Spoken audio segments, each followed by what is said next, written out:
Welcome to Tej civils. मेरा नाम है दिनेश टेकवानी और आज हम हमारे एथिक्स के जो न्यू टॉपिक्स हैं उनकी लेक्चर सीरीज में अगले टॉपिक की बात करने वाले हैं, जिसका नाम है liberal society, transparency, media and bureaucracy. एक बहुत ही इनोवेटिव टॉपिक जो है वो आरपीएससी ने सिलेबस के अंदर इस बार ऐड किया है, जो हमें कहीं भी देखने को नहीं मिलता। यूपीएससी वगैरह में ये टॉपिक हमें देखने को डायरेक्टली नहीं मिलता है।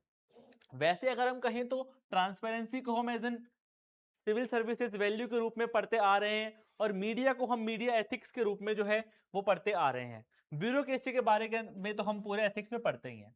तो वैसे कुछ बहुत नया टॉपिक नहीं है, लेकिन बस ये है कि इस टॉपिक को अब हमें थोड़ा और डीप में पढ़ना है और लिबरल सोसाइटी से लिंक करते हुए और इनके आपस में लिंकेजेस को भी पढ़ना है, जो कि एक नई चीज निकल के आती है। ठीक है, आप सभी को पता होगा कि इस टॉपिक के जो हमारे प्रॉपर A4 साइज नोट्स हैं हिंदी में और इंग्लिश में, वो आपके टेलीग्राम चैनल पर अवेलेबल हैं। उनको आप जरूर डाउनलोड कर लें और प्रिंट कर लें, और हो सके तो उसके बाद क्लास देखें, जिससे कि साथ के साथ चीजों को टिक भी करते जाएं। फिर क्लास में मैं कुछ और बताऊं तो उसको आप उसमें लिख भी सकें, तो ज्यादा बेटर रहेगा। ठीक है, इसके अलावा हम 2 लेक्चर्स और एक सिलेबस डिस्कशन और पीवाईक्यू डिस्कशन वाला लेक्चर ऑलरेडी कवर कर चुके हैं। अगर आपने वो नहीं देखा हो तो पहले कृपया करके वो देख लें। चलिए बिना कोई देरी किए डिस्कशन चालू करते हैं। तो सबसे पहले मुझे बताइए कि जब आप ये वर्ड सुनते हैं लिबरल सोसाइटी या फिर आप सुनते हैं उदार समाज, तो उदार समाज से आप क्या समझते हैं? क्या समझ में आता है आपको उदारता से? ठीक है, क्या आपको ये लगता है कि आप कुछ फ्रीडम फील कर रहे हैं एक समाज के अंदर, कि आप चाहें तो अपने डिसीजन अपने अकॉर्डिंग ले सकते हैं, आपके ऊपर सरकार का बहुत ज्यादा दबाव नहीं है? फॉर एग्जाम्पल अगर मैं 2 सोसाइटीज को कंपेयर करूं या फिर 2 पॉलिटिकल सिस्टम जो कंपेयर करूं, चाइना एंड इंडिया। चाइना की जो सरकार है उनका कितना ज्यादा प्रभाव है वहां के लोगों पर। इवन ऐसा कहा जाता है कि चाइना आपके बेडरूम तक को कंट्रोल करती है, जबकि इंडिया में क्या है, पूरी तरीके से फुल तरह से मतलब काफी हद तक जो है आपको फ्रीडम मिलती है अपने डिसीजन स्वयं लेने की। ठीक है, तो उदार समाज की अवधारणा जो है ना वो वहीं से निकल के आती है कि सरकार का बहुत ज्यादा कंट्रोल समाज पे नहीं होना चाहिए, या फिर जो सामाजिक संस्थाएं हैं, जो धर्म है, उनका भी बहुत ज्यादा कंट्रोल लोगों पे नहीं होना चाहिए। लोग अपने लाइफ के फैसले लेने के लिए क्या होने चाहिए? स्वतंत्र होने चाहिए। ठीक है, तो वहीं से हमें डेफिनेशन देखने को मिलती है उदार समाज की। क्या कि उदार समाज या फिर liberal society is based on individual liberty. सबसे इंपॉर्टेंट क्या है? व्यक्तिगत स्वतंत्रता। फिर रूल ऑफ लॉ, यानी कानून का शासन होना चाहिए आपके यहाँ पे, यानी हर कोई व्यक्ति कानून से बंधा हुआ है। इवन सरकार भी आपकी कानून से, संविधान से बंधी हुई है। तो जब भी हम यूपीएससी में भी सवाल देखते हैं कि संवैधानिक सरकार क्या होती है, प्रीलिम्स में 2 बार सवाल आया है, व्हाट इज कॉन्स्टिट्यूशनल गवर्नमेंट। तो कौन सी गवर्नमेंट कॉन्स्टिट्यूशनल गवर्नमेंट है? That is limited government. सुनने में बहुत अजीब लगता है, लेकिन कॉन्स्टिट्यूशनल गवर्नमेंट की परफेक्ट परिभाषा यही है कि वो सरकार जो सीमा में बंधी हुई है। कौन सी सीमा में? कानून की सीमा में, संविधान की सीमा में। ठीक है, आपने सुना होगा सोशल कॉन्ट्रैक्ट। क्या होता है सोशल कॉन्ट्रैक्ट? कि नागरिक जो है वो अपने कुछ अधिकार आपको दे रहे हैं सरकार को, तो सरकार को भी क्या है, बदले में उन्हें कुछ सुविधाएं देनी है, उनको सुरक्षा प्रदान करनी है, उनको लिबर्टी देनी है। ठीक है, तो वहीं से हमारे लिबरल सोसाइटी का कॉन्सेप्ट आता है। वैसे ये कॉन्सेप्ट जो उभरा था वो उभरा था आपके यूरोप के अंदर पुनर्जागरण के टाइम पर। ठीक है, जहां पर धर्म का जो शासन था वो समाप्त हुआ था और जो आपकी लॉजिकल व्यवस्था है वो स्टार्ट हुई थी। वहीं पर कुछ लिबरलिज्म के थॉट्स जो हैं वो हमारे जनरेट हुए, जिन्होंने ये सिद्धांत दिया था, जिसको अभी हम आगे भी पढ़ेंगे कि किस तरीके से 2 प्रमुख विचार है। पहले हम डेफिनेशन को थोड़ा और समझ लेते हैं। ठीक है, तो individual liberty, rule of law, और फिर कंसेंट ऑफ द गवर्नड, यानी कि जो लोग शासित हो रहे हैं उनकी सहमति से चलना चाहिए शासन। ठीक है, जैसे कि किसान के लिए जब सरकार 3 बिल लेके आई, वो बिल सही थे गलत थे वी डोंट नो, लेकिन जब किसानों ने उसके खिलाफ आंदोलन कर दिया तो सरकार को झुकना ही पड़ा। क्यों? क्योंकि किसानों की सहमति नहीं थी। ठीक है, तो क्या है, उदार समाज में जो शासित लोग हैं उनकी सहमति से ही शासन चलेगा, अपने हिसाब से कोई नहीं कर सकता काम। ठीक है, ऐसे समाज में सत्ता आपकी मनमानी नहीं हो सकती, संवैधानिक ढांचे के भीतर बंधी हुई होगी, और लोगों के जो मौलिक अधिकार, जो फंडामेंटल राइट्स हैं, उनका जो है वो सुरक्षा की जाएगी। बेसिक परिभाषा उदार समाज की यही है। ठीक है, और सारी डेफिनेशन जब भी उदार समाज समझ रहे हो तो प्लीज एथिकल कंसेप्ट्स को भी आपको साथ में दिमाग में लेके चलना है। ठीक है, अभी हम आगे लिंक करेंगे कि उदार समाज की कौन कौन सी विशेषताएं हैं और उनका कैसे लिंकेजेस है हमारे एथिक्स से। इसके बाद एक और थोड़ी फिलोसॉफिकल चीज या फिर सोशियोलॉजी की कोई चीज हम पढ़ लेते हैं, क्योंकि इग्नू के नोट्स में ऐसे दी हुई है, क्या पता इसके नाम लेकर वो कभी पूछ ले। तो उदारवाद जो है या फिर जो उदार समाज है, ये दो तरीके से हो सकता है। एक है आपका शास्त्रीय उदारवाद या क्लासिकल लिबरलिज्म।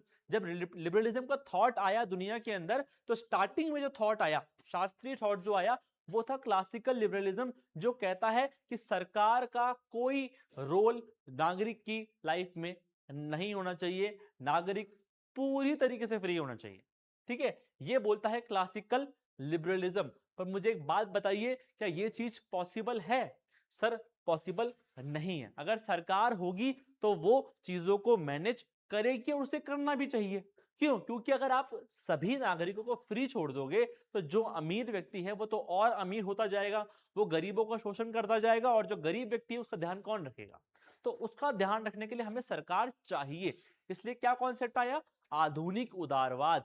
ठीक है, मॉडर्न लिबरलिज्म, जिसको हम बोलते हैं सामाजिक उदारवाद या फिर सोशल लिबरलिज्म, यानी कि लिबरलिज्म का प्रैक्टिकल फॉर्म, कि ठीक है सरकार बेमतलब में आपकी लाइफ में इंटरफेयर नहीं करेगी, लेकिन जहां पर जरूरी है, जहां पर सोशल सेफ्टी के लिए जरूरी है, जहां पर प्राइवेट सेक्टर को रेगुलेशन करने के लिए जरूरी है, जहां पर इक्वल डिस्ट्रीब्यूशन ऑफ रिसोर्सेज के लिए जरूरी है, इक्वल इक्वल अपॉर्चुनिटीज के लिए जरूरी है, लोगों के मौलिक अधिकारों की रक्षा के लिए जरूरी है, वहां पर सरकार जो है वो प्ले में आएगी। ठीक है, सरकार जो है वो अलग अलग स्कीम्स लाएगी, सरकार जो है वो इनकम टैक्स लोगों पे लगाएगी। ठीक है, जिससे कि पूरा जो सिस्टम है वो एक साथ अच्छे से काम कर सके। इसको हम बोलते हैं आधुनिक उदारवाद। हो सकता है कि आपसे सवाल में शास्त्रीय उदारवाद का नाम लेके पूछ ले, तो शास्त्रीय उदारवाद के अपने अलग नेगेटिव्स हैं, जबकि आधुनिक उदारवाद के इतने नेगेटिव्स नहीं है। तो हो सकता है शास्त्रीय ले ले, तो आपको अंतर इसका पता होना चाहिए। ठीक है, इसलिए बेसिकली हमने पढ़ाया, जनरली डायरेक्ट तौर पर आपसे ऐसे सवाल पूछ लेगा शास्त्रीय उदारवाद क्या होता है, उसकी संभावना बहुत कम है। ठीक है, आगे बढ़ते हैं। अब हम देखते हैं कि जब मैं बोल रहा हूं उदार समाज, तो उसमें कौन कौन से कैरेक्टरिस्टिक्स, कौन कौन सी विशेषताएं होनी चाहिए। तो सबसे पहली विशेषता है आपकी व्यक्तिगत स्वतंत्रता, जो कि मूलभूत आधारशिला है आपके इसकी, क्या बोलते हैं, उदार समाज की। अब मैं जोड़ूं एथिक्स से, तो कांट का सिद्धांत मनुष्य अपने आप में साध्य है, वो जुड़ता है यहां से। ठीक है, तो ये लिख लेना आप, थोड़ा बहुत सिद्धांत वगैरह भी लिख लेना, जिससे कभी कुछ ऐसा आंसर लिखना पड़े आपको तो आप लिख सको। सेकंड चीज, कानून का शासन वहां पे होना चाहिए, कानून के समक्ष सभी समान होने चाहिए, न्यायपालिका स्वतंत्र होनी चाहिए, जो कि लोगों की क्या कर सके, रक्षा कर सके। और सिद्धांत कौन सा आ गया? ऑब्जेक्टिविटी या फिर वस्तुनिष्ठता, जो कि इससे जुड़ता है कानूनी के शासन से। अगली चीज है लोगों के अधिकारों की सुरक्षा होनी चाहिए, नागरिकों के जो राजनीतिक, आर्थिक, सामाजिक, सांस्कृतिक अधिकार हैं, वो सारे अधिकार जो हैं उदार समाज में सुरक्षित रहते हैं। ये आपके समाज का नैतिक आधार भी कहलाता है। इसको भी आप ह्यूमन प्रिंसिपल से जोड़ सकते हो, ह्यूमनिस्टिक से। ठीक है, अधिकार जो सिद्धांत है आपका, उससे आप जोड़ सकते हो, उपयोगितावाद से आप जोड़ सकते हो। इसके बाद सहिष्णुता और बहुलवाद, ये बहुत इंपॉर्टेंट है। देखो, जब आपका समाज उदार समाज है, तो उसमें सरकार की जो है अननेसेसरी भागीदारी तो कम होगी ही होगी, प्लस साथ में उस उदार समाज के अंदर सभी वर्ग, सभी धर्म, सभी जातियों के लिए रहने के लिए एक समान अवसर होंगे। ठीक है, मतलब ऐसा नहीं होगा कि कोई अगर अल्पसंख्यक समुदाय है तो उसको रहने में डर फील हो रहा है, अच्छा फील नहीं हो रहा, उसके साथ कोई नेगेटिव बिहेवियर हो रहा है। उदार समाज के अंदर सभी जातियां, सभी वर्ग सहिष्णुता के साथ रहेंगे। और सहिष्णुता क्या होती है, टॉलरेंस क्या होता है? भाई, अगर आपके विचार से कोई अलग विचार, कोई विपरीत विचार आपके सामने आता है, तो उसका सामना आप धैर्यपूर्ण तरीके से करते हो। सहिष्णुता के अंदर आप वो विचार एक्सेप्ट करोगे, वो जरूरी नहीं है।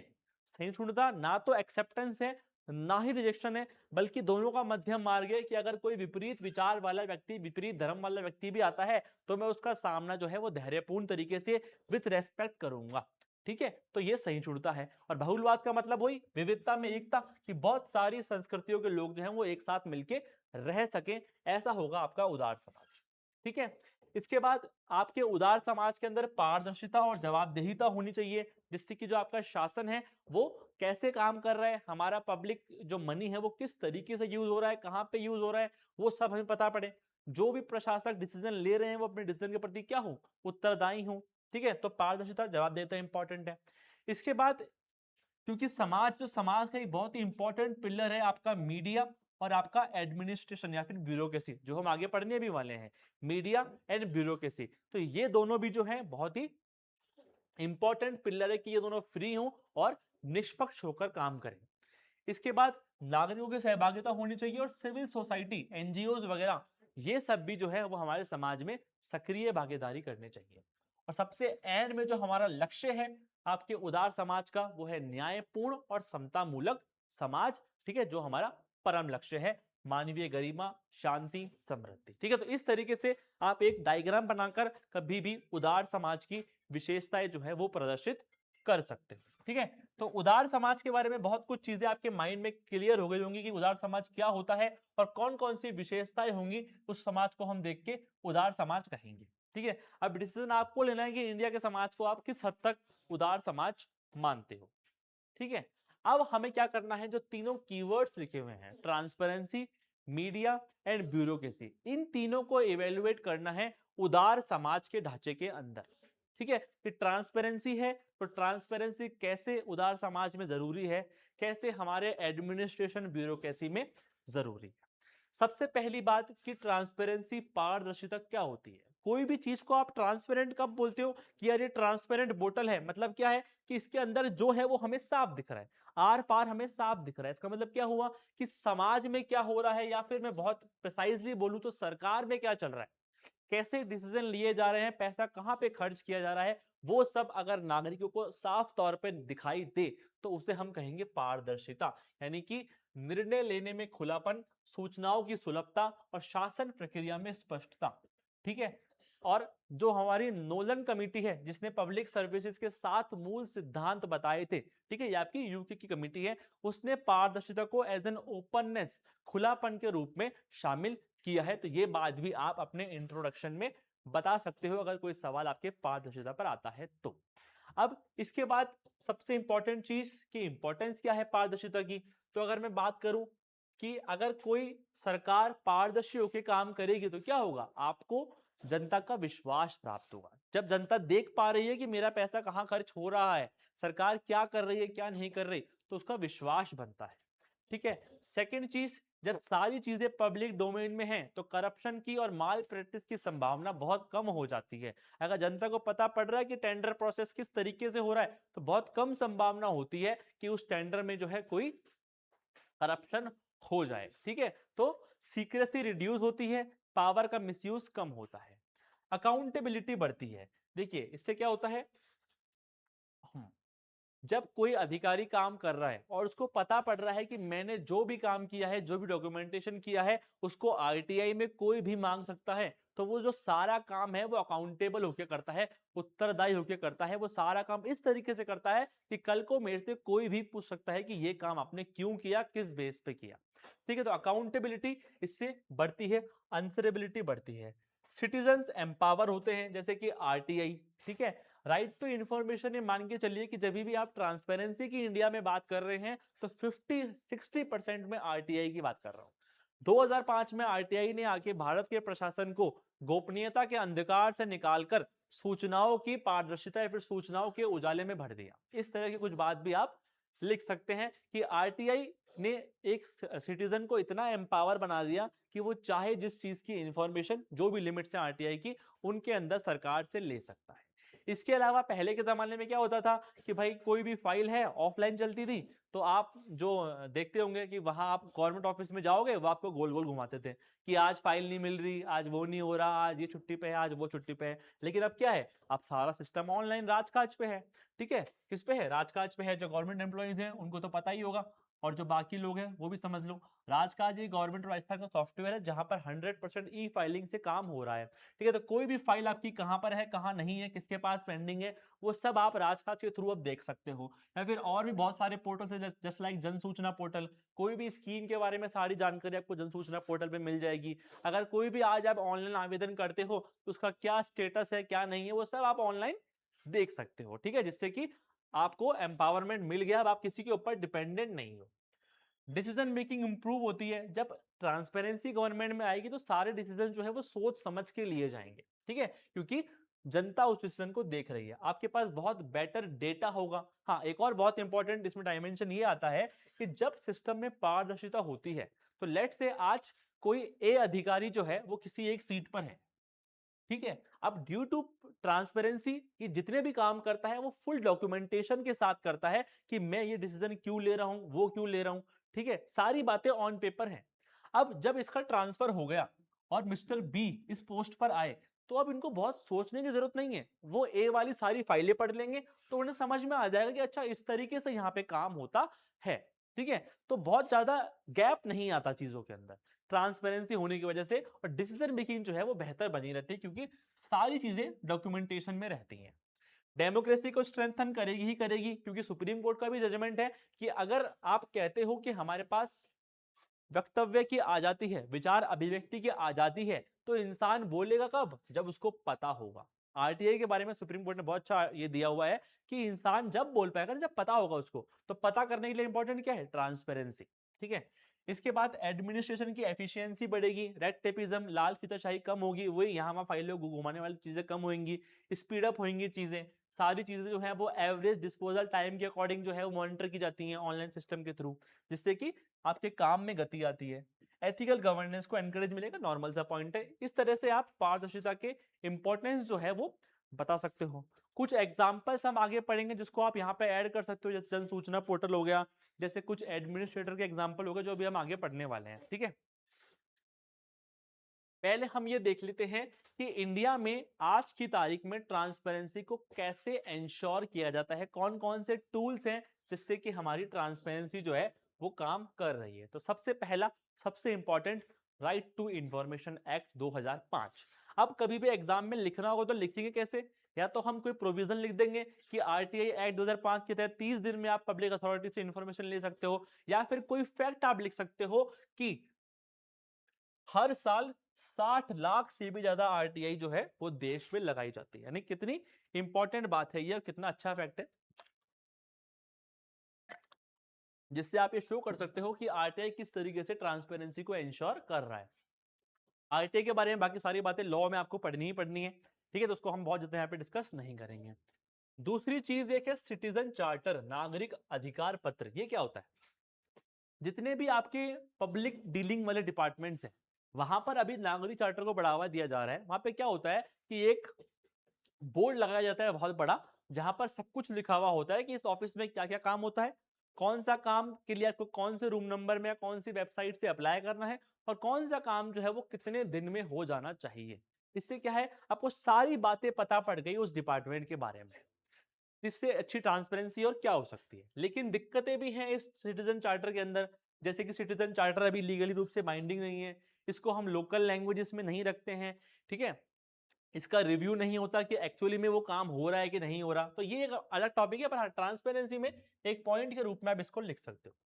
इसके अलावा एक लेटेस्ट डेवलपमेंट जो आप कर सकते हो ट्रांसपेरेंसी में, वो है digital personal data protection act 2023। ये रिसेंटली एक्ट आया है, इसको भी आपको जो है डिटेल में पढ़ लेना चाहिए पॉलिटी के पर्पज से। ठीक है, और लॉ में अगर दिया हुआ है तो वहां से भी पढ़ लेना। मैंने सिलेबस अभी देखा नहीं है कि ये चीज लॉ में ऐड किया है नहीं किया है, लेकिन अगर पॉलिटी के पर्पज से भी आपको ये जरूर पढ़ लेना चाहिए। क्यों, क्योंकि जो भी हमारा वर्तमान में डिजिटल डेटा है उसको किस तरीके से मैनेज करना है, उसमें राइट टू प्राइवेसी किस तरीके से गवर्नमेंट ने इंश्योर करी है, वो सारी चीजें इसमें दी हुई हैं। इसके अलावा इसमें पारदर्शिता और निजता के मौलिक अधिकार में बैलेंस बनाया है गवर्नमेंट ने, ये कौन कौन सी इंफॉर्मेशन जो है वो हम प्राप्त कर सकते हैं और कौन कौन सी इंफॉर्मेशन प्राप्त नहीं कर सकते। इसलिए ये एक बहुत इंपॉर्टेंट है और ट्रांसपेरेंसी को ये बढ़ाता है। इसके अलावा जब भी आप गवर्नमेंट में ट्रांसपेरेंसी की बात करोगे तो परचेस की बात जरूर करोगे। गवर्नमेंट पैसा कैसे खर्च कर रही है, उस खर्चे में कैसे ट्रांसपेरेंसी है, that is GeM portal, government e market place. इससे क्या हुआ, इससे गवर्नमेंट का जो भी खरीदारी हो गई वो जो है वो निष्पक्ष टेंडर बेस पे हो गई। क्यों? क्योंकि इसमें जब टेंडरिंग होती है तो हमें पता ही नहीं पड़ता सामने वाले के बारे में, ठीक है। हम जो चीजें खरीद रहे हैं वो कौन बेच रहा है ये हमें नहीं पता पड़ता, जिससे कि कोई भी करप्शन की संभावना जो है वो बहुत कम हो जाती है। और कौन सा डिपार्टमेंट कैसे क्या खरीदारी कर रहा है वो सब आप जैम पोर्टल पे जाकर देख सकते हो। तो बहुत ही ट्रांसपेरेंट पोर्टल है। इसके बाद डीबीटी के बारे में आप सभी लोगों ने पढ़ा होगा, डायरेक्ट बेनिफिट ट्रांसफर, ठीक है। सीधे जो है जो हमारे स्कीम्स के बेनिफिट है वो सीधे हमारे खातों में आते हैं, ठीक है। जैसे कि विधवा पेंशन योजना हो गई या फिर एमजी नरेगा के अंदर जो भी आपको बेनिफिट मिल रहा है वो सब क्या है, सीधे आपके बैंक अकाउंट में आ रहे हैं। पहले क्या होता था, पहले हमारे राजीव गांधी जी प्रधानमंत्री थे, वो ऐसे बोलते थे कि दिल्ली से मैं 1 रुपया भेजता था और सिर्फ लाभार्थी के खाते में 15 पैसे ही पहुंचते थे, 85 पैसे यहां वहां करप्शन में डूब जाते थे। लेकिन अब क्या होता है, अगर 1 रुपया सरकार भेज रही है तो पूरा 1 रुपया ही बेनिफिशियरी को उसके अकाउंट में सीधे मिलता है, ठीक है। इसके अलावा जो हमारे इंस्टीट्यूशंस हैं जैसे कैग वगैरह हैं, वो हमारे सरकार में ट्रांसपेरेंसी को इंश्योर करते हैं। कैसे करते हैं, कैग की रिपोर्ट्स जो हैं वो पार्लियामेंट के अंदर दी जाती हैं कि सरकार का जो खर्चा है वो किस किस चीजों पे हो रहा है, क्या वो खर्चा सही है कि नहीं है, ठीक है। तो 2G घोटाला वगैरह इन्होंने पकड़ा, ये सब चीजें। इसके बाद आजकल एक और चीज आई है वो है सोशल ऑडिट, सामाजिक लेखा परीक्षा। आपने अकाउंटिंग एंड ऑडिटिंग के अंदर ये पढ़ा होगा। इसमें क्या होता है कि किसी भी स्कीम के जो लाभार्थी है ना, उनसे हम संवाद करते हैं कि भाई आपको वो स्कीम का लाभ मिला नहीं मिला, कितना आपकी स्कीम ने जो है लाइफ में चेंजेस लाए, ठीक है। तो सोशल ऑडिट जो है ये ट्रांसपेरेंसी को एक आउटकम बेस्ड पर ले जाकर बदल रही है, ठीक है। अब देखो हम क्या क्या रहे हैं, हम अलग अलग सब्जेक्ट्स के टॉपिक्स, अलग अलग सब्जेक्ट्स के जो पॉइंट है वो उठा के एथिक्स में यूज कर रहे हैं। तो यही चीज हमें करनी है कि जो हमने जीएस के अलग सब्जेक्ट्स में चीजें पढ़ी हैं उनको कैसे हम यहाँ पर लिंक करेंगे। जन सूचना पोर्टल वाली बात मैं कर ही चुका हूं। जन सूचना पोर्टल बहुत ही बढ़िया पोर्टल है राजस्थान गवर्नमेंट का, जहां पर आप सारी स्कीम्स के बारे में लाइव इंफॉर्मेशन प्राप्त कर सकते हो। कौन सी स्कीम में कितने आवेदन आए हैं, कितने एक्सेप्ट हो गए, कितने पेंडिंग है। जो आरटीआई सेक्शन 4 है, जो अग्र सक्रिय होकर सूचना की बताने के लिए बोलता है गवर्नमेंट को, उसका भी बहुत बढ़िया एग्जाम्पल ये पोर्टल है, ठीक है। तो इस तरीके से आप देख सकते हो कि इंडिया में कैसे ट्रांसपेरेंसी एंश्योर की जा रही है। अब जो एग्जांपल्स की मैं बात कर रहा था कि इन पॉइंट्स के साथ साथ आपको एग्जांपल्स भी कई बार लिंक करने होंगे, तो वो एग्जांपल में जनसूचना पोर्टल हो गया। अब पर्टिकुलर सिविल सर्वेंट्स के एग्जांपल की मैं बात करूं, जैसा हमने लास्ट लेक्चर में डिस्कस किया था, यूस आग्याम जी, ठीक है।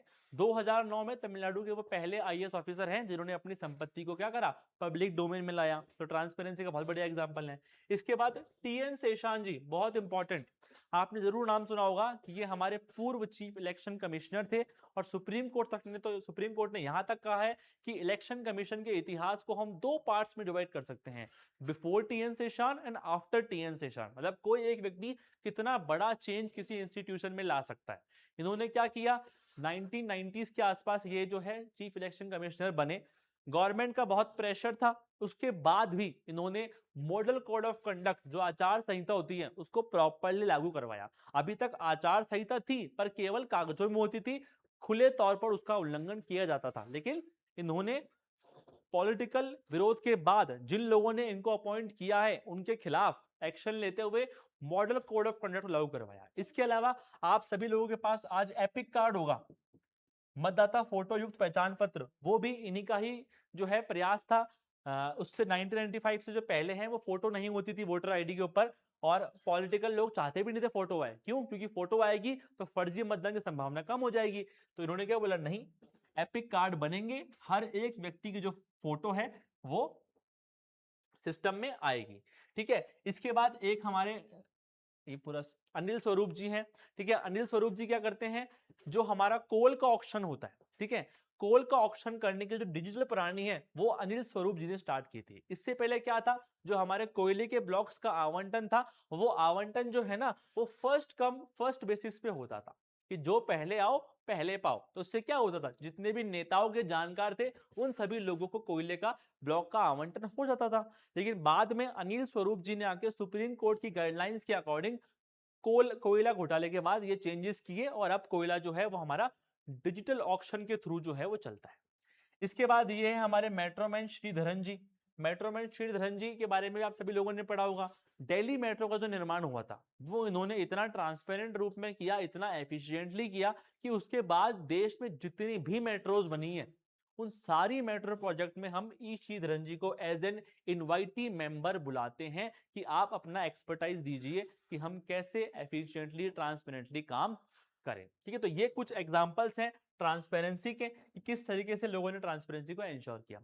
इसके अलावा एक कोट भी यहाँ पे दिया हुआ है, कभी आपको ये इंस्टीट्यूशंस की फ्रीडम या फिर इनकी ऑटोनॉमी के बारे में लिखना हो तो ये लिखते हैं कि I am not the chief election commissioner of the government of India, I am the chief election commissioner of India. कि मैं गवर्नमेंट ऑफ इंडिया के अंडर नहीं हूं, मैं गवर्नमेंट ऑफ इंडिया का चीफ इलेक्शन कमिश्नर नहीं हूं, मैं इंडिया का चीफ इलेक्शन कमिश्नर हूं, यानी मेरे पास ऑटोनॉमी है डिसीजंस लेने की।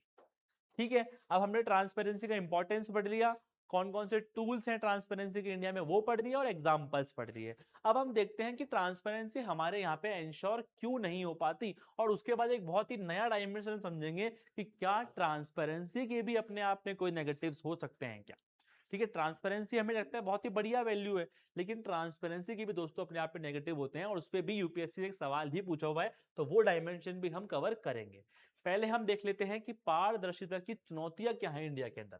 तो पहली चीज है नौकरशाही, गोपनीयता या फिर औपनिवेशिक विरासत। आज भी क्या है, जो हमारी ब्यूरोक्रेसी है उसमें ब्रिटिश मानसिकता भरी हुई है। वो अपने आप को बहुत बड़ा मानते हैं, माई बाप मानसिकता है उनके अंदर कि हम सब कुछ हैं, हम तुम होते कौन हो हमसे कुछ पूछने वाले, हम तो इतना बड़ा एग्जाम पास करके आए हैं, हम पूरे जिले के मालिक हैं, तुम कौन होते हो पूछने वाले कि आपने पैसा कहाँ खर्च किया।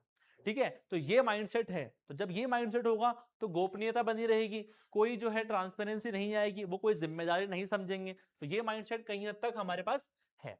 ठीक है, इसका एक बहुत बढ़िया एग्जाम्पल है कि आज भी सरकारी कार्यालय में जब भी कोई आरटीआई आती है तो पहला माइंडसेट ये रहता है कि कैसे इस आरटीआई को रिजेक्ट किया जाए, कैसे इंफॉर्मेशन ना दी जाए। चाहे इंफॉर्मेशन अवेलेबल है उनके पास, इजीली वो दे भी सकते हैं, लेकिन पहला प्रयास ये रहता है कि नहीं यार, इस आरटीआई को एक बार तो रिजेक्ट करना है कैसे भी करके। ठीक है, जैसे कि होता है कि अगर किसी भी आरटीआई में हम प्रश्नवाचक का जवाब नहीं देते, मतलब कोई आरटीआई में क्वेश्चन मार्क लगा हुआ है तो वो जवाब नहीं देंगे हम, चाहे उसका जवाब देना बहुत आसान है, वो सब इंफॉर्मेशन है उनके पास, लेकिन सिर्फ एक इस पॉइंट को पकड़ के उस आरटीआई को वो रिजेक्ट कर देते हैं। तो ये माइंडसेट जब तक चेंज नहीं होगा तब तक ट्रांसपेरेंसी जो है वो पूर्णतया हमारे देश में नहीं आ पाएगी। सेकंड चीज क्या है, ऑटोनॉमी बहुत कमजोर है। किसकी ऑटोनॉमी? इंफॉर्मेशन कमिश्नर्स की। मैंने क्या बोला कि ट्रांसपेरेंसी मतलब 50% आरटीआई, और आरटीआई को 2019 में सरकार ने कमजोर कर दिया। कैसे कमजोर किया कि इससे पहले क्या था, जो हमारे चीफ इंफॉर्मेशन कमिश्नर और अदर इंफॉर्मेशन कमिश्नर्स थे उनकी सैलरी जो थी वो सुप्रीम कोर्ट के जजेस के इक्वल थी और उनका एक निश्चित कार्यकाल हुआ करता था। लेकिन अब क्या करा गवर्नमेंट ने बोला कि सैलरी जो है वो हम डिसाइड करेंगे, कार्यकाल जो है वो हम डिसाइड करेंगे। जब आपकी सैलरी और कार्यकाल सेंट्रल गवर्नमेंट डिसाइड करेगी तो आपको ऑटोनॉमी कहां से मिलेगी? आप तो उनके अंडर में हो गए कि यार ये तो कल को मुझे कभी भी हटा देंगे। ठीक है, तो ये वाली चीज है कि आपने स्वायत्ता जो है वो कमजोर कर दिया, जिससे कि आप पॉलिटिकल इन्फ्लुएंस जो है वो इंफॉर्मेशन कमिश्नर्स पे रख सको। फिर जो आपकी फंडिंग है, पॉलिटिकल फंडिंग जो होती है वो आज भी हमारे देश में अपारदर्शी है। केंद्र सरकार जो है वो चुनावी बॉन्ड स्कीम लेके आई, लेकिन सुप्रीम कोर्ट ने जब उसका एवेल्युएशन किया तो पता पड़ा कि ये स्कीम से तो और ज्यादा दिक्कतें हो गई, इस स्कीम में तो ट्रांसपेरेंसी बल्कि और कम हो गई। अब तो हमें पता ही नहीं पड़ रहा कि कौन सा व्यक्ति कौन सी पॉलिटिकल पार्टी को कितना रुपए दे रहा है।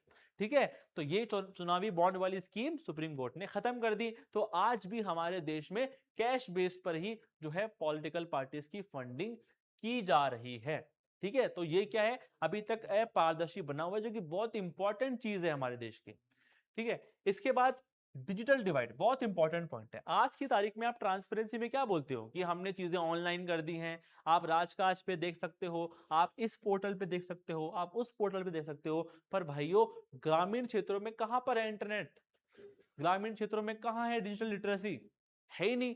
और खास करके बड़े बूढ़े लोगों के अंदर तो डिजिटल साक्षरता है ही नहीं, तो वो कैसे चेक करें? वहां पर इंटरनेट की अवेलेबिलिटी ही इतनी अच्छी नहीं है, तो वो कैसे चेक करें? ठीक है, जैसे कि कोई एक आधा डेटा इसमें आप डाल सकते हो, कि कोई एक रिपोर्ट है उसके अनुसार ग्रामीण क्षेत्रों में केवल 24% डिजिटल साक्षरता, इस तरह की कोई आप रिपोर्ट इसमें डाल सकते हो।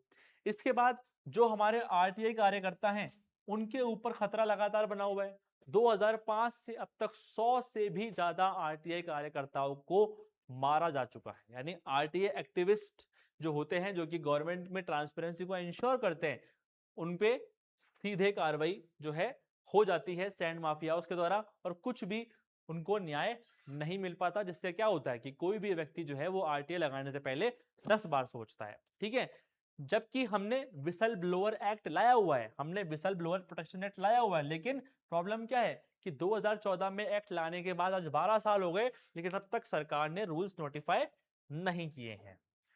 जन जागरूकता का निम्न स्तर, ये पॉइंट तो अपन कहीं भी बना देते हैं, तो यहां भी बना सकते हैं। अब इस पॉइंट को हमें थोड़ा और इंटरेस्टिंग अच्छा दिखाना है, तो इसमें हम एक फैक्ट ऐड कर देंगे।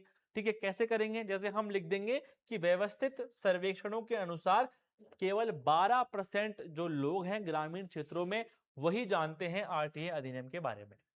अब ऐसा कोई सर्वेक्षण हुआ है या नहीं हुआ, आप लिख सकते हो। बस कैसे लिखना है कि व्यवस्थित सर्वेक्षण से पता पड़ा है, और फैक्ट जो है ना आपका, वो फैक्ट आपका लॉजिकल होना चाहिए। ठीक है, ये एक चीट कोड है जो आपको अपने तक सीमित रखना है और बहुत कम जगह यूज करना है। ऐसे नहीं जहां पर एक्चुअल डेटा है वहां पर भी यूज कर लिया।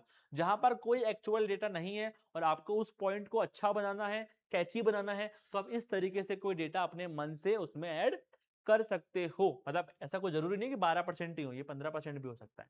ठीक है, तो ये कुछ भी हो सकता है, बस हमने शो करने के लिए एग्जामिनर को कि देखो कितना बढ़िया पॉइंट है, और ऐसा एक फैक्ट इसमें डाल दिया। ठीक है, लेकिन बहुत ज्यादा यूज नहीं करना इस टेक्निक का, वरना पकड़े जाएंगे। ठीक है, तो एक आध जगह पे हम ये यूज कर लेंगे। बाकी सारे पॉइंट्स आई होप आपको समझ में आ गए होंगे कि क्यों इंडिया में ट्रांसपेरेंसी जो है अभी भी एक बहुत बड़ी समस्या है।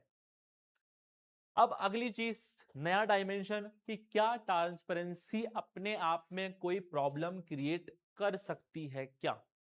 बिल्कुल कर सकती है। देखिए, जब ट्रांसपेरेंसी सिस्टम में बहुत ज्यादा होती है, या फिर आरटीआई जो है वो सिस्टम में बहुत ज्यादा लग रही है ना, तो हर एक अधिकारी जो है वो ये चाहता है कि मैं सेफ रहूं, बस मेरे पे कोई बात कल को नहीं आनी चाहिए। तो वो क्या बन जाता है? वो बन जाता है मिनिमलिस्ट गाय। क्या बन जाता है वो? मिनिमलिस्ट गाय, या फिर न्यूनतम व्यक्ति। मतलब वो सोचता है कि भाई अपने से कुछ नहीं करना, जो कानून में लिखा हुआ है, जो ऊपर से ऑर्डर आया है, मैं बस वो फॉलो करूंगा तो मैं सेफ रहूंगा। ठीक है, क्यों? क्योंकि क्या पता कल को कोई आरटीआई लगा दे, क्या पता मुझे कहां कहां पर चीजों को बताना पड़ेगा। जैसे कई बार एडमिनिस्ट्रेशन में आपको अपना विवेक का उपयोग करके निर्णय लेने पड़ते हैं, लेकिन जब से आरटीआई और ट्रांसपेरेंसी और ऑनलाइन सिस्टम बहुत ज्यादा बढ़ गया है, तो लोग वो विवेक से निर्णय लेने से डर रहे हैं। ठीक है, तो वो कोई रिस्क नहीं लेना चाहते। इससे होता क्या है? इससे आपका प्रशासन जो है वो बहुत ज्यादा सीमित हो जाता है, वो अग्र सक्रिय होकर कोई भी काम नहीं कर पाता। ठीक है, तो ये आप लिख सकते हो कि जोखिम से बचने के लिए जो व्यक्ति है वो मिनिमलिस्ट गाय होते जा रहे हैं। इसके बाद ट्रांसपेरेंसी जो है ना, वो आपके प्रोसेस को कई बार स्लो भी कर देती है। क्यों? कि ट्रांसपेरेंसी कहती है कि हर एक स्टेज पे आपको डॉक्यूमेंटेशन करना है, हर एक स्टेज पर आपको सारी चीजें बतानी है। लेट से कोई टेंडर प्रोसेस कर रहे हैं, बीच में कोई एक शिकायत आ गई, तो ट्रांसपेरेंसी कहती है कि नहीं, इस शिकायत को आप फाइल पे लीजिए, सबको बताइए, प्रोसेस रोकिए, शिकायत का निवारण कीजिए। अगर हम यही करने लग गए तो टेंडर कैसे होगा, काम कैसे पूरा होगा? क्योंकि वो ठेकेदार लोग तो आपस में एक दूसरे की शिकायत करते ही रहेंगे, तो हम वो शिकायत ही खेलते रहेंगे। जैसे वो बोलते हैं ना, खेलिए मीटिंग मीटिंग, तो मीटिंग मीटिंग खेलते रहेंगे तो काम नहीं हो पाएगा। इसलिए क्या होता है, ट्रांसपेरेंसी से आपका प्रोसेस कई बार स्लो भी हो जाता है। इसके बाद बहुत ही नई और इंपॉर्टेंट चीज है जो आपको सोचनी चाहिए, कि जब सिस्टम में ऐसा हो जाता है कि यार सारी चीजें ट्रांसपेरेंट हैं, तो हम क्या कोशिश करते हैं कि अगर कोई इंपॉर्टेंट चीज है या फिर कोई ऐसी चीज है जिसका भविष्य में इफेक्ट पड़ सकता है, तो क्यों ना उस चीज को हम बैक चैनल से कर लें। लेट्स से अगर कोई फाइल पे इंपॉर्टेंट डिसीजन होना है, तो आइडियली ट्रांसपेरेंसी ये कहती है कि उस पे सारा डिस्कशन फाइल के ऊपर होना चाहिए। लेकिन आज की तारीख में होता क्या है कि उस पर ऑफिसर लिख देते हैं डिस्कस, ठीक है, उस पर लिख देते हैं स्पीक, फिर वो आपस में उस फाइल पे डिस्कस कर लेते हैं वर्बली, और फाइल पे कुछ भी नहीं आया कि क्या डिस्कस हुआ। ठीक है, फाइल पे कुछ भी नहीं आया क्या डिस्कस हुआ, उन्होंने सारी पॉजिटिव नेगेटिव सारे रूल्स का जो भी इंटरप्रिटेशन है वो सब वर्बल डिस्कशन करके डिसाइड कर लिया। ठीक है, जो कि आइडियली फाइल पे होना चाहिए था, लेकिन क्योंकि वो अपने आप को सेफ रखना चाहते हैं इसलिए वो फाइल पे कुछ भी नहीं दिखाएंगे और डिस्कस लिखकर और अपनी सारी चीजें बैक चैनल से डिस्कस कर लेंगे और फिर बाद में आके फाइल पे डिसीजन लिख देंगे। कहने को ट्रांसपेरेंसी है कि भाई देखो ऑनलाइन फाइल पे है सारी बातें, सारी चीजें हमने ऑनलाइन करी है, लेकिन जो मेन डिसीजंस थे वो डिसीजंस तो आपने बैक चैनल से ले लिए, बैक चैनल में सारा डिस्कशन कर लिया। तो इसको लेकर अभी तक कोई गवर्नमेंट ने स्टॉपेज नहीं लगाया है, कई बार ऐसे गाइडलाइंस आते हैं लेकिन अभी भी जो है ये लगातार जारी है। तो इससे हुआ क्या, बल्कि इससे आपका प्रोसेस लेस ट्रांसपेरेंट हो गया।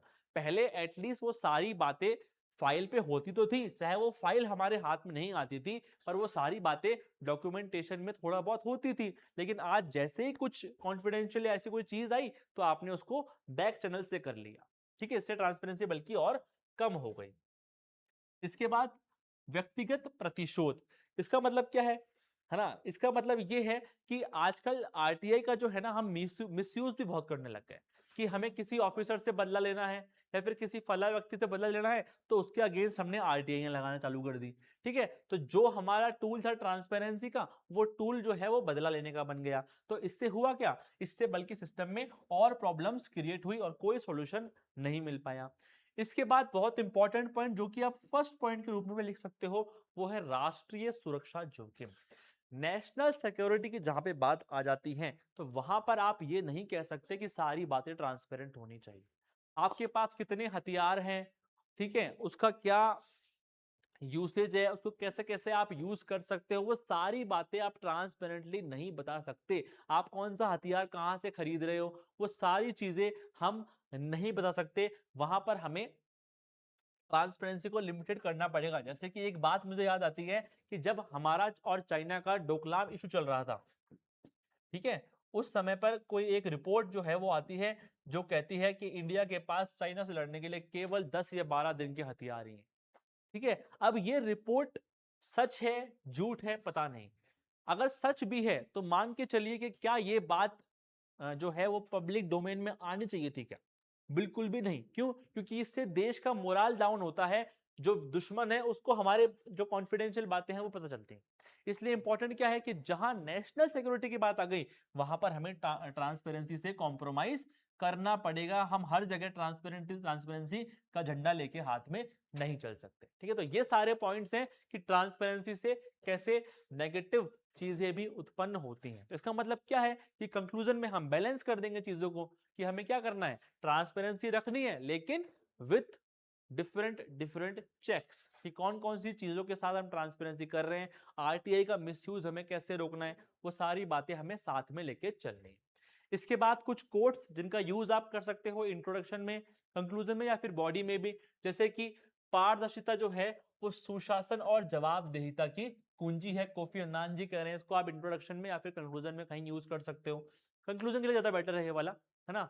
अन्ना हजारे जी कहते हैं कि जो आरटीआई एक्ट है वो एक पारदर्शी और भ्रष्टाचार मुक्त समाज की नींव है। कभी आरटीआई स्पेसिफिक सवाल आ जाता है तो आप ये वाला कोड यूज कर सकते हो।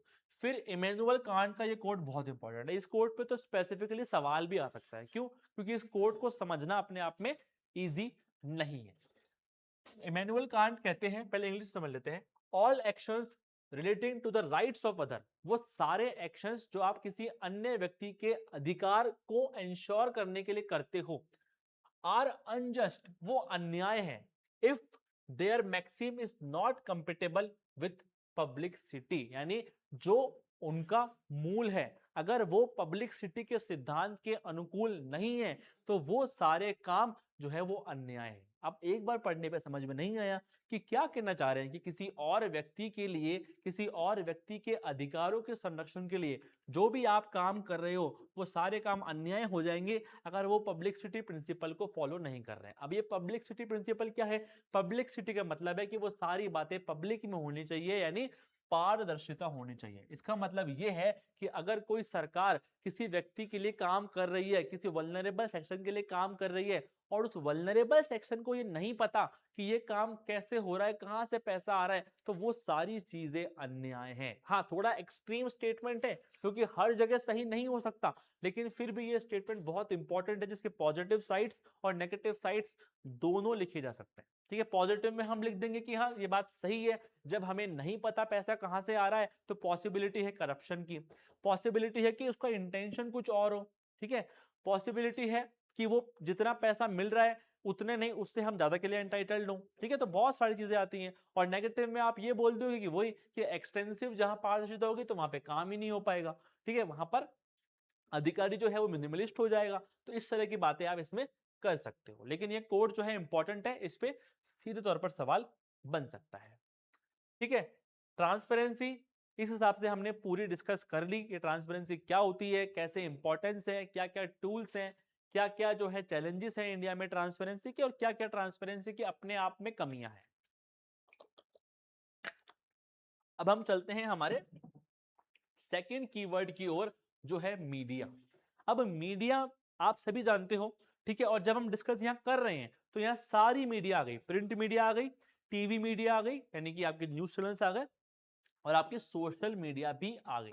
ठीक है, तो वो सभी को ध्यान में लेकर डिस्कशन करना है। तो अब सबसे पहली चीज, कभी भी मीडिया के किसी सवाल पे इंट्रोडक्शन करना है आपको, तो आप एक बात बोल सकते हो कि जो मीडिया है वो लोकतंत्र का चौथा पिलर है। ठीक है, फोर्थ पिलर ऑफ डेमोक्रेसी, यहां से आप शुरू कर सकते हो। इसके बाद एक उदार समाज के अंदर मीडिया किस तरीके से इंपॉर्टेंट है, हम वो समझ लेते हैं। तो सारी बातें लगभग आपको पता है, बस आपको लिखना कैसे है वो देखना है। पहली चीज, नागरिकों को जानकारी देना। मीडिया क्या करती है, सटीक समय पर और प्रासंगिक जानकारी जो है वो सारे सिटीजन्स तक पहुंचाती है। दूसरी बात, ये अभिव्यक्ति की स्वतंत्रता का आपको एक मंच प्रदान करती है। जैसे सोशल मीडिया है, अब सोशल मीडिया पे हर कोई अपने मन की बात जो है वो लिख सकता है कि वो किस चीज के बारे में क्या फील कर रहा है, कि मोदी जी के स्टेटमेंट्स के बारे में वो पॉजिटिव फील करता है कि नेगेटिव फील करता है, वो सारी बातें अपने सोशल मीडिया के थ्रू लोगों को बता सकता है। फिर सरकार का वॉचडॉग, वेरी वेरी इंपॉर्टेंट काम मीडिया का, कि सरकार जो काम कर रही है उसको वो इवेलुएट करेंगे, उसकी रिपोर्ट्स बना के पब्लिक तक लाएंगे, जिससे कि गवर्नमेंट क्या होगी, अकाउंटेबल होगी। आप सभी लोगों ने देखा होगा कि अभी हाल ही में क्या हुआ, अभी हाल ही के अंदर हमने जयपुर के अंदर 2 केसेस देखे छेड़खानी वाले। ठीक है, एक मानसरोवर वाला केस देखा था और एक हमने मालवीय नगर वाला केस देखा था, प्रेग्नेंट लेडी के साथ वाला। मुझे बताइए कि अगर उस पे वीडियो वायरल नहीं होता तो क्या जिस तरह की कार्रवाई हुई वो होती, बिल्कुल भी नहीं होती। क्यों, क्योंकि हमें देखने से पता पड़ रहा है कि एक इंसिडेंट तो दिसंबर का था और उस पे अब वीडियो वायरल हुआ तो अब कार्रवाई हुई है, वरना आज तक तो कार्रवाई नहीं हुई थी। यानी क्या इंपॉर्टेंट है कि जब मीडिया में कोई बात आ जाती है तो गवर्नमेंट के ऊपर प्रेशर पड़ता है। और इवन यहां तक है कि सीएमओ के अंदर हमने अलग से एक सेल बना रखा है जिसका काम ही यही है कि डेली न्यूज़पेपर देखना, उस न्यूज़पेपर में अगर गवर्नमेंट के अगेंस्ट कोई खबर आई हुई है तो उस खबर को हाईलाइट करते हुए संबंधित अधिकारी को प्रेषित करना कि भैया ये खबर कैसे छपी है, इस पे हमें रिपोर्ट कीजिए कि आप क्या काम करेंगे इसके ऊपर। इस तरह के काम भी जो है वो मीडिया की रिपोर्ट्स पर गवर्नमेंट में होते हैं, इसलिए सरकार की बहुत ही बड़ी वॉचडॉग प्रहरी मीडिया है। इसके अलावा पता ही पड़ रहा है कि मीडिया से पारदर्शिता बढ़ रही है, जवाबदेहिता बढ़ रही है। कोई भी गवर्नमेंट काम में प्रॉब्लम है, वीडियो बनाया डाल दिया। रेलवे के अंदर बहुत लोग जो है, अगर कोई प्रॉब्लम होती है कि रेलवे में ये नहीं मिल रहा वो नहीं मिल रहा, उसकी वीडियो बनाएंगे, गंदगी की वीडियो बनाएंगे, रेल मंत्री को टैग कर देंगे। ठीक है, तुरंत प्रभाव से उनकी समस्या का समाधान हो जाता है। ठीक है, इसके बाद जनमत का निर्माण और जागरूकता, आपको बहुत सारी चीजों के बारे में जो है वो मीडिया के थ्रू पता पड़ता होगा। ठीक है, लोकतंत्र और जन भागीदारी को ये सशक्त बनाती है। जब भी चुनाव होंगे तो आपको सारी जानकारियां मीडिया के थ्रू मिलेगी, सारे उम्मीदवारों के बारे में। ठीक है, हाँ, ये न्याय को बढ़ावा देते हैं, और अगर कहीं पर किसी भी बहुमत का अत्याचार हो रहा है तो उसको हाईलाइट करते हैं जिससे कि उस व्यक्ति को न्याय मिल सके। सांस्कृतिक और सामाजिक एकता को भी बढ़ावा देते हैं। पता नहीं एक्चुअल में ये बढ़ावा देते हैं या फिर ज्यादा कम करते हैं, बल्कि इस तरह की डिबेट्स दिखाकर जो कि रिलीजियस हार्मनी को जो है वो प्रॉब्लम में डालती है। तो फिर भी ठीक है, एक पॉजिटिव पॉइंट में हम लिख सकते हैं कि मीडिया जो है वो सारे समाजों के बारे में हमें बताता है, तो हमें थोड़ी सी एक जागरूकता जो है वो हमें बढ़ती है। अब अगर आपसे मैं पूछूं कि प्रभावी मीडिया कैसी होती है, तो प्रभावी मीडिया वो है जहां पर प्रेस की स्वतंत्रता है, जहां पर राज्य, बाजार और निजी हित से वो जो मीडिया है वो स्वतंत्र है। अभी हम आगे मीडिया एथिक्स की भी चर्चा करेंगे, ठीक है, लेकिन यहाँ पे हम एक ओवरऑल पॉइंट के रूप में देखें। व्यवसायिक नैतिकता और जिम्मेदारी से काम करती है, जो कि मजबूत कानून और संस्थागत समर्थन के साथ काम करती है। ऐसे नहीं कि कोई सी भी खबर किसी भी रूप में छापी जा रही है, कोई ना कोई उसके ऊपर रेगुलेशन होना चाहिए। अभी हम देखेंगे आगे कैसे इंडिया में मीडिया सेल्फ रेगुलेट होती है। और नागरिकों में बहुत इंपॉर्टेंट है, मीडिया साक्षरता होनी चाहिए। भाई उनको ये पता होना चाहिए कि मीडिया में आने वाली हर एक खबर सच नहीं होती, मीडिया की रिपोर्ट्स को किस तरीके से ग्रहण करना है, वो सारी बातें नागरिकों में भी होनी चाहिए। ठीक है, अब हम समझते हैं कि मीडिया एथिक्स क्या होती है। वैसे तो हमारी ये अप्लाइड एथिक्स का एक पार्ट है, लेकिन यहां पर क्योंकि मीडिया टर्म लिखा हुआ है, इसलिए मीडिया एथिक्स को हमें पढ़ लेना चाहिए। अब नाम से पता पड़ रहा है मीडिया एथिक्स का मतलब क्या है, कि मीडिया के ऐसे नैतिक सिद्धांत और ऐसे कोड ऑफ कंडक्ट या फिर ऐसे पेशेवर मानक जिनसे मीडिया संगठनों को और पत्रकारों को सूचना एकत्र करने, उत्पादन करने या उनका प्रकाशन करने का मार्गदर्शन मिलता है कि हमें किस तरीके से काम करना है। एज एन जिम्मेदार मीडिया एजेंट किस तरह से काम होना चाहिए। इसमें कौन कौन से पॉइंट्स आते हैं? सत्य और सटीकता। ठीक है, मीडिया का काम क्या है कि जो सत्य चीज है, जो ट्रुथ है, वो आपके सामने लाके दें, ना कि ब्रेकिंग न्यूज के नाम पर किसी भी चीज को हम लाकर लोगों के सामने खड़ा करते हैं। नहीं, हमें ट्रुथ जो है वो समाज का वो दिखाना है। हमें वस्तुनिष्ठ होकर और निष्पक्ष होकर काम करना है। ऐसे नहीं है कि इलेक्शन के टाइम पे हम देखिए किसी एक पॉलिटिकल पार्टी के सपोर्टर से ही बात कर रहे हैं और जैसे ही कोई उस पार्टी के बारे में नेगेटिव बोल रहा है तो उससे माइक हमने हटा लिया। ये सब आपने देखा होगा मीडिया में जो होता है, लेकिन ऐसा नहीं होना चाहिए। वस्तुनिष्ठ होकर और निष्पक्ष होकर मीडिया को काम करना चाहिए। मीडिया कर्मी जो हैं वो स्वतंत्र होने चाहिए और सत्यनिष्ठ होकर काम करना है। मतलब जो भी उनके इंटरनल प्रिंसिपल्स हैं उनको हर एक सिचुएशन में उन्हें फॉलो करना है। ठीक है, यहां पर प्लीज आप किसी भी स्पेसिफिक मीडिया चैनल का या फिर किसी भी स्पेसिफिक मीडिया कर्मी का नाम लिखने से बचें, अनटिल एंड अनलेस कोई बहुत बड़ा चार्जेस उनके ऊपर प्रूफ हो चुका है तो। ठीक है, निजता और गरिमा का सम्मान बहुत इंपॉर्टेंट है। मीडिया वाले जो है अपनी रिपोर्ट छापने के लिए किसी की भी प्राइवेसी का उल्लंघन कर देते हैं, किसी की भी ह्यूमन डिग्निटी का उल्लंघन कर देते हैं, जो कि नहीं होना चाहिए। एक एग्जांपल आप सभी को पता होगा कि हाल ही में बड़े बड़े मीडिया न्यूज चैनल्स ने नवंबर के अंदर हमारे फिल्म अभिनेता धर्मेंद्र जी की मृत्यु की झूठी खबर चला दी। मतलब अभी तक वो हॉस्पिटल में ही हैं और इन्होंने यहाँ पर खबर चला दी कि भैया धर्मेंद्र जी एक्सपायर हो गए। कोई फैमिली से कंफर्मेशन नहीं ली गई, कोई हॉस्पिटल से कंफर्मेशन नहीं ली गई, कहीं से कोई रूमर आया और इन्होंने उसको सच मान लिया और सबसे तेज खबर दिखाने के चक्कर में बिना फैमिली की प्राइवेसी, बिना फैमिली की डिग्निटी, बिना उस व्यक्ति की डिग्निटी की परवाह किए इन्होंने सीधे तौर पर न्यूज चला दी। और ये बड़े बड़े न्यूज चैनल्स की बात है, ठीक है, जिसमें आज तक भी शामिल है, जिसको आप सबसे बड़ा न्यूज चैनल बताते हो, लेकिन नाम नहीं लिखना हमें, हम ये एग्जाम्पल लिख सकते हैं। ठीक है, जनता के प्रति इन्हें जवाबदेह होना चाहिए। आप लोकतंत्र के चौथे पिलर हो, आपके कही हुई हर एक बात का जनता के ऊपर बहुत बड़ा इंपैक्ट पड़ता है। ऐसे नहीं कि ऑपरेशन सिंदूर के टाइम पे आप लिख रहे हो कि कराची पोर्ट पे हुआ भारत का कब्जा, भारत ने ये कर दिया, भारत ने वो कर दिया, और करा कुछ नहीं इंडिया ने उस समय इतना जितना वो शो कर रहे थे। मतलब मीडिया पे इतनी सारी झूठी खबरें चली उस समय पे कि हद नहीं है उस बात की। सारे स्क्रीनशॉट्स पड़े हैं बड़े बड़े न्यूज चैनल्स के, जो कभी गवर्नमेंट ने क्लेम नहीं करा, सारी बातें उन्होंने बता दी। ठीक है, तो क्या है ये जवाब देता है? नहीं, जनता में पैनिक आ रहा है इस वजह से, पता नहीं कि क्या सिचुएशन बन गई है। तो वो चीज है कि मीडिया को अपनी जो इंपॉर्टेंस है वो पहचाननी होगी, अपनी जवाबदेहिता जो है वो पहचाननी होगी। इसके बाद हम सबसे इंपॉर्टेंट बात ये देख लेते हैं कि इंडिया के अंदर अभी मीडिया को कैसे रेगुलेट किया जाता है, क्योंकि एक सवाल ये बन सकता है कि वर्तमान में इंडिया में जो मीडिया को रेगुलेट किया जा रहा है उसकी क्या कमियां हैं और क्या किया जाना चाहिए। तो वर्तमान का स्ट्रक्चर आपको नहीं पता, वर्तमान के संस्थाएं अगर आपको नहीं पता, तो वो आंसर आप कैसे लिखोगे। तो वर्तमान में क्या है, वर्तमान में मीडिया जो है वो गवर्नमेंट द्वारा डायरेक्टली कंट्रोल्ड नहीं है, बल्कि मोस्टली उनका सेल्फ रेगुलेशन होता है, या फिर कुछ संस्था हमने बना रखी है जो कि मीडिया को रेगुलेट करती है। जैसे कि प्रेस काउंसिल ऑफ इंडिया जो हमारी प्रिंट मीडिया है, उसको जो है उसकी सेंसरशिप जो करती है वो प्रेस काउंसिल ऑफ इंडिया करती है, जो कि सटीकता, गोपनीयता और सार्वजनिक शालीनता के आधार पर जो भी चीजें हैं उनको इवेल्युएट करती है। मीडिया में या फिर खबर जो छप रही है न्यूज़पेपर्स में, उनको इवेल्युएट करती है।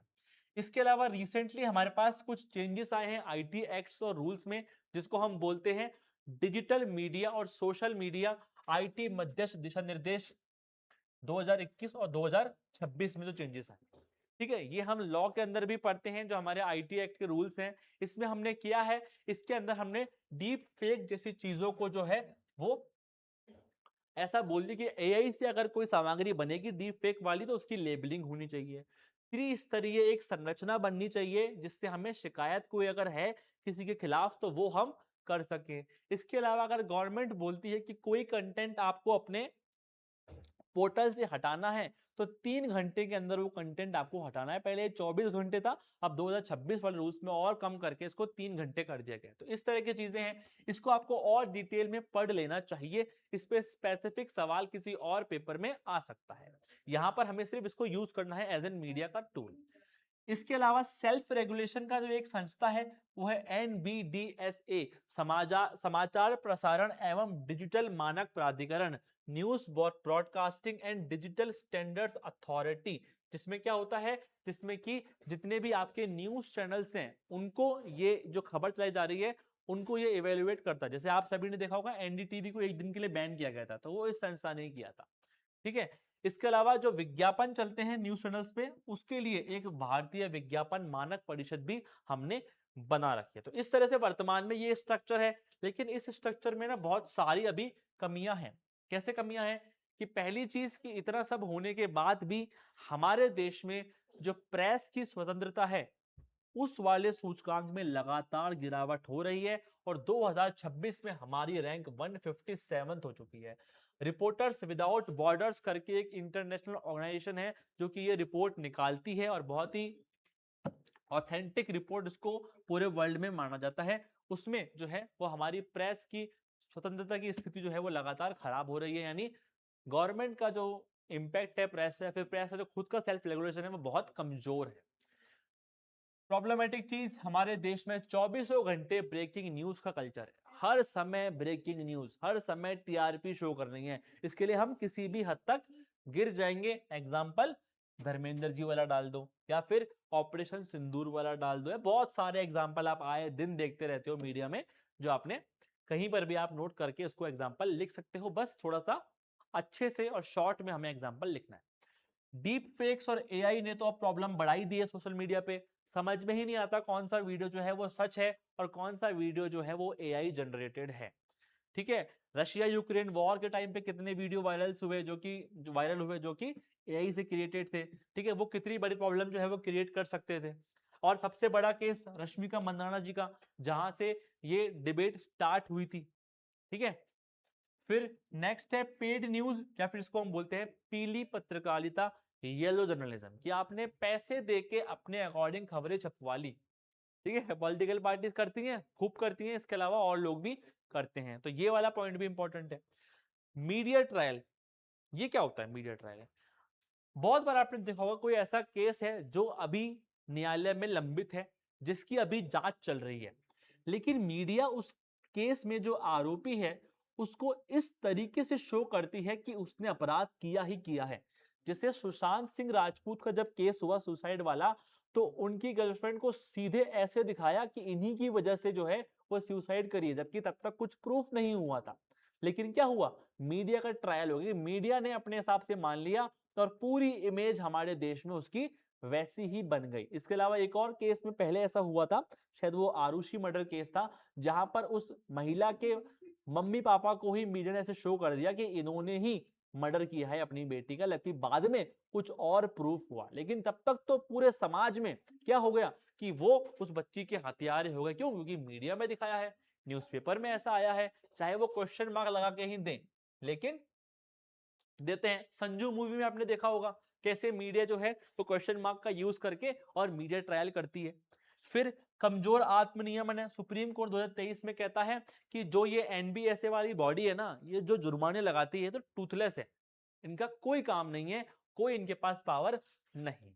अब अगर ये सिचुएशन है तो भाई हम कैसे मीडिया में एक मीडिया एथिक्स का समावेशन करें। तो यहां पर जब हम पॉइंट्स लिखेंगे तो हमें ध्यान से लिखना है, ठीक है। याद रखना कि हम ये नहीं चाहते हैं कि गवर्नमेंट का कंट्रोल हो जाए मीडिया के ऊपर, ठीक है। इसलिए हम ये नहीं बोलेंगे कि गवर्नमेंट जो है इनके ऊपर रेगुलेशन बढ़ाए। हम यही बोलेंगे कि हाँ सेल्फ रेगुलेशन होना चाहिए, लेकिन उसको हमें सुधारना है, ठीक है। स्वनियमन में नए नए सिद्धांत, नए नए कोड ऑफ कंडक्ट लेके आने हैं, जिससे कि मीडिया वाले जो है वो जिम्मेदार रूप से काम कर सकें। नैतिक प्रशिक्षण और न्यूज रूम संस्कृति, जितने भी आपके मीडिया चैनल्स के एडिटर्स हैं या फिर जो भी आपके न्यूज रीडर्स हैं, उनका नैतिक प्रशिक्षण होना चाहिए कि उन्हें कौन सी बात दिखानी है, कौन सी बात नहीं दिखानी है। पारदर्शिता और जवाबदेहिता, इन न्यूज मीडिया चैनल्स के अंदर भी तो लोकपाल होने चाहिए, इनके अंदर भी कंप्लेन बॉक्स होने चाहिए, यहाँ पर भी लोग कंप्लेन कर सकें और ये कंप्लेन का जो समाधान है वो ट्रांसपेरेंटली होना चाहिए, ठीक है। एक और इंपॉर्टेंट बात, नागरिकों को साक्षर बनाओ यार कि कौन सी चीज मीडिया से ग्रहण करनी है, कौन सी नहीं करनी। व्हाट्सएप यूनिवर्सिटी में फॉरवर्ड होने वाला हर एक ज्ञान काम का नहीं होता, हर एक ज्ञान सच नहीं होता, ठीक है। हमेशा आपको फैक्ट चेक करना पड़ेगा। यहाँ पर आप एक और लिख सकते हो, पीआईबी का फैक्ट चेक जो भी नया चला है उसका भी एग्जाम्पल लिख सकते हो, ठीक है। ओके, इसके बाद जब मीडिया के रिलेटेड सारे डायमेंशंस हमने कर लिए हैं, तो हम कुछ कोट्स देख लेते हैं जिसका यूज हम इंट्रोडक्शन में या फिर कंक्लूजन में कर सकते हैं मीडिया वाले सवालों पर। जैसे कि एक बहुत ही फेमस कोट है मेलकॉम एक्स का कि मीडिया इस धरती पर सबसे शक्तिशाली संस्था है, उनके पास निर्दोष व्यक्ति को दोषी और दोषी व्यक्ति को निर्दोष साबित करने की शक्ति है, ठीक है। और ये सबसे बड़ी शक्ति है। मीडिया ट्रायल को लेकर बहुत ही कटाक्ष वाला स्टेटमेंट है ये, कि मीडिया के पास इतनी पावर है भाई कि कोई व्यक्ति निर्दोष है ना, तो उसको तो हम साबित कर दे दोषी, और जो वास्तव में दोषी है उसको हम निर्दोष साबित कर देंगे अपनी रिपोर्ट। तो इतनी बड़ी पावर जब आपके पास है तो आपको जिम्मेदारी से काम करना है, because great power comes the great responsibility, ठीक है। थॉमस जेफरसन लिखते हैं कि जिम्मेदार जो मीडिया है, जिम्मेदार जो प्रेस है, वो जनता और सरकार के बीच एक मध्यस्थ संस्था है, उनको जोड़ने वाली एक संस्था है, ठीक है। वॉल्टर क्रॉन्टकाइट लिखते हैं कि प्रेस की स्वतंत्रता न केवल लोकतंत्र के लिए महत्वपूर्ण है, बल्कि अपने आप में लोकतंत्र ही है। यानी मीडिया की स्वतंत्रता जो है वो अपने आप में लोकतंत्र है, ठीक है। पत्रकारिता का एकमात्र उद्देश्य जो है वो क्या होना चाहिए? सेवा होना चाहिए। महात्मा गांधी क्या कहते हैं कि पत्रकारिता का जो उद्देश्य है वो क्या होना चाहिए? सेवा होना चाहिए, ठीक है। तो इस तरह से हमने मीडिया से रिलेटेड सारे डायमेंशंस कवर कर लिए। अब हमारा आखिरी डायमेंशन है ब्यूरोक्रेसी। देखो वैसे क्या है कि ब्यूरोक्रेसी या फिर पब्लिक लाइफ को हमें कंप्लीटली पढ़ना ही है, वैसे भी पूरे एथिक्स में। यहाँ पर उदार समाज में भी ब्यूरोक्रेसी के पॉइंट्स वही रहेंगे, लेकिन यहाँ पर हम ब्रीफली डिस्कस कर लेते हैं, ठीक है। इसके अलावा हाँ, मीडिया वाले डायमेंशन में स्पेसिफिकली सोशल मीडिया पे एक सवाल आ सकता है जो कि आपको खुद को प्रिपेयर कर लेना चाहिए। जैसे हम यहाँ पे मीडिया पे डिस्कस किया है ना, वैसे ही सोशल मीडिया के स्पेसिफिक क्या पॉजिटिव्स हैं और क्या नेगेटिव्स हैं, ठीक है। अब मैं बात कर रहा था नौकरशाही की या ब्यूरोक्रेसी की। तो ब्यूरोक्रेसी में सारे पॉइंट्स क्या है? सबसे पहली चीज, ब्यूरोक्रेसी का जो उत्पन्न हुआ वो आपने पब्लिक एडमिनिस्ट्रेशन में पढ़ा है, वेबर का सिद्धांत कि ब्यूरोक्रेसी में एक हायरार्की होती है, यहाँ पर रूल बेस्ड काम होता है, योग्यता आधारित सिलेक्शन होते हैं, सारी बातें आप वहां पर पढ़ चुके हो, ठीक है। जबकि उदारवादी बोलते हैं कि ये हमारे प्राकृतिक अधिकारों के रक्षक हैं, ये नागरिकों के प्रति उत्तरदायी हैं, जवाबदेह हैं, ठीक है। इनकी मुख्य विशेषता क्या है कि ये राजनीतिक रूप से तटस्थ होने चाहिए, ये कानून का शासन फॉलो करना चाहिए, इन्हें जवाबदेहिता के अकॉर्डिंग काम करना चाहिए, पारदर्शिता को फॉलो करना चाहिए। सारी सिंपल सिंपल बातें जो हम पूरे एथिक्स के अंदर पढ़ते आ रहे हैं। इसके अलावा आप क्या अपेक्षा करते हो? ईमानदारी, वस्तुनिष्ठता, ये सारे जो सिविल सर्विसेज के बेसिक वैल्यूज हैं वो यहाँ पे दिए हुए हैं, ठीक है। कोई बहुत बड़ी चीज नहीं है, जो कि आसानी से हम समझ चुके हैं। इसके बाद नेक्स्ट बात और इंपॉर्टेंट बात की ब्यूरोक्रेसी का उदार समाज में काम क्या है, ये चीज यहाँ पे और बहुत सारे अन्य सवालों में आपको काम आएगी। ब्यूरोक्रेसी क्या काम करती है? पहली चीज तो पॉलिसी इंप्लीमेंटेशन। जो राजनेता या फिर जो सेक्रेटरीट में पॉलिसी बनती है उनको ग्राउंड लेवल पे कौन इंप्लीमेंट करता है? ब्यूरोक्रेट्स इंप्लीमेंट करते हैं। दूसरी बात, ये आपकी जनता और सरकार के बीच में एक कड़ी होते हैं, जनता की बात को सरकार तक पहुंचाते हैं और सरकार की स्कीम्स को जनता तक पहुंचाते हैं। तो इसलिए ब्यूरोक्रेट्स क्या है, आपके बीच में एक कड़ी है। इसके अलावा आपके अधिकारों के रक्षक है, कल्याणकारी योजनाएं आप तक पहुंचाते हैं, अगर कोई प्रॉब्लम हुई तो उसका समाधान करते हैं। ट्रांसपेरेंसी को बढ़ावा देंगे, ठीक है, जिससे कि उदार समाज बनेगा। जवाबदेहिता आपकी सुनिश्चित करेंगे, आपके प्रशासन में एक स्थिरता लाएंगे। जो आपके राजनीतिक कार्यपालिका है वो तो हर 5 साल में चेंज हो जाएगी, लेकिन ये ब्यूरोक्रेट्स जो हैं वो लॉन्ग टर्म तक काम करेंगे। इंडिया में क्या चुनौतियां हैं, बहुत सिंपल बातें हैं, राजनीतिक हस्तक्षेप है, भ्रष्टाचार है, रेड टेपिज्म है, सारी बातें जो हैं हम अदर टॉपिक्स में भी पढ़ेंगे और यहाँ पर हमने ब्रीफली स्लाइड में लिख रखा है। नैतिक दुविधाएं हम अलग से टॉपिक में पढ़ेंगे। तटस्थता बनाम उत्तरदायित्व, कि कानून को फॉलो करें या फिर कंपैशन पे काम करें, कि अगर कोई व्यक्ति आया है उसके पास डॉक्यूमेंट्स नहीं है तो उसको लाभ दे या फिर नहीं दे, ये सारे डिलेमास होते हैं। ठीक है, करना क्या चाहिए हमें, हमें सिविल सर्विसेज रिफॉर्म लानी चाहिए, जैसे मिशन कर्मयोगी से हमें ट्रेनिंग देनी चाहिए। आरटीआई को हमें सुदृढ़ करना चाहिए, हमें डिजिटल शासन लाना चाहिए, नैतिक प्रशिक्षण को बढ़ावा देना चाहिए। बहुत सिंपल सिंपल बातें हैं सारी, जो कि हम आगे बहुत सारे टॉपिक्स में जो है वो कवर करेंगे। इसके बाद एग्जाम्पल्स भी आपने पढ़ रखे हैं, अशोक हेमगत जी का, आर्मस्ट्रांग पाम का और टीएन शेषान का, और बहुत सारे एग्जाम्पल सिविल सर्वेंट्स के, जैसे कि टीना डाबी का भीलवाड़ा मॉडल, बहुत सारी चीजें आप इसमें पढ़ते हो। ठीक है, गुड गवर्नेंस ब्यूरोक्रेसी से कैसे आएगी या फिर उदार समाज में कैसे गुड गवर्नेंस आएगी, तो जवाबदेहिता, दक्षता, न्याय और नागरिक विश्वास, इस तरीके से आप किसी भी आंसर में एक फॉर्मूला बना सकते हो कि गुड गवर्नेंस इक्वल्स टू ये 4 वैल्यूज। ठीक है, तो इस तरह से लिखने के तरीके जो है आपको इस स्लाइड से मिल जाएंगे। सेम बातें आपको इंग्लिश में भी दी हुई हैं। ठीक है, अब हम देख लेते हैं कि इस टॉपिक से कौन कौन से क्वेश्चंस जो है वो यूपीएससी में आज तक पूछे गए हैं, जिससे कि हमें पता पड़ जाए कि जो हमने डिस्कशन किया है उस पर सवाल कैसे आ सकते हैं। जैसे एक सवाल सिंपल आ सकता है कि आप ये बताओ कि ये कॉन्सेप्ट क्या है ट्रांसपेरेंसी का और इसका क्या रोल है, डिस्कस कर चुके हैं। सेकंड ये है कि गोपनीयता अधिनियम जो ऑफिशियल सीक्रेसी एक्ट है वो कैसे सूचना के अधिकार अधिनियम के कार्यान्वयन में बाधा उत्पन्न करता है। सेम बात जो हम बात करते हैं नेशनल सिक्योरिटी की, कि जहां पर नेशनल सिक्योरिटी आ जाएगी वहां पर आरटीआई के सामने बाधा आ जाएगी। ये ऑफिशियल सीक्रेट्स जो एक्ट है ना, ये उसी का ही एक एक्ट हमने बना रखा है। ठीक है, इसको भी हम आराम से लिख सकते हैं। थर्ड क्वेश्चन, सूचना का अधिकार अधिनियम केवल नागरिकों के सशक्तिकरण के बारे में ही नहीं बल्कि जवाबदेहिता की अवधारणा को भी पुनर्परिभाषित करता है। आरटीआई स्पेसिफिक सवाल आ गया, कोई बात नहीं, हमें बातें ट्रांसपेरेंसी वाली ही लिखनी है, बस एग्जांपल्स और जो पॉइंट्स हैं वो आरटीआई के एक्ट से उठाने हैं जो हम लॉ के अंदर पढ़ के आएंगे। एक ये वाला सवाल इसकी मैं बात कर रहा था जहां पे ट्रांसपेरेंसी के नेगेटिव पे सवाल पूछा है कि आरटीआई अधिनियम की शुरुआत मीडिया और न्यायिक सक्रियता आदि की वजह से हुआ क्या है कि कामकाज में अत्यधिक पारदर्शिता आ गई, लेकिन हुआ क्या इससे, इसका दुरुपयोग हुआ। और एक और नकारात्मक प्रभाव ये है कि अब हम कोई त्वरित डिसीजन नहीं लेना चाहते हैं, हम मिनिमलिस्ट गाय होकर रहना चाहते हैं। इसका विस्तार पूर्वक विश्लेषण कीजिए और इस विरोधाभास को दूर आप कैसे करोगे। तो आप बता दोगे कि यार ठीक है कि ट्रांसपेरेंसी के नेगेटिव्स हैं, लेकिन हमें क्या करना पड़ेगा, हमें अधिकारियों को अपने विवेकाधीन से किए गए कार्यों पे संरक्षण देना पड़ेगा, उन्हें कंपैशन के लिए थोड़ा प्रमोट करना पड़ेगा और उनको ये बताना पड़ेगा कि अगर आप कुछ गलत नहीं कर रहे हैं तो आपके साथ कुछ गलत नहीं होगा। ठीक है, जैसे कि अगर मान के चलिए अगर उनको कोई डिसीजन लेना पड़ रहा है तो ठीक है, आप फाइल पे सारी बातें नोट कीजिए, अगर वो बात लॉजिकल होगी तो उस पर कोई कार्रवाई नहीं होगी। इस तरह से आप क्या कर सकते हो, सॉल्यूशन दे सकते हो।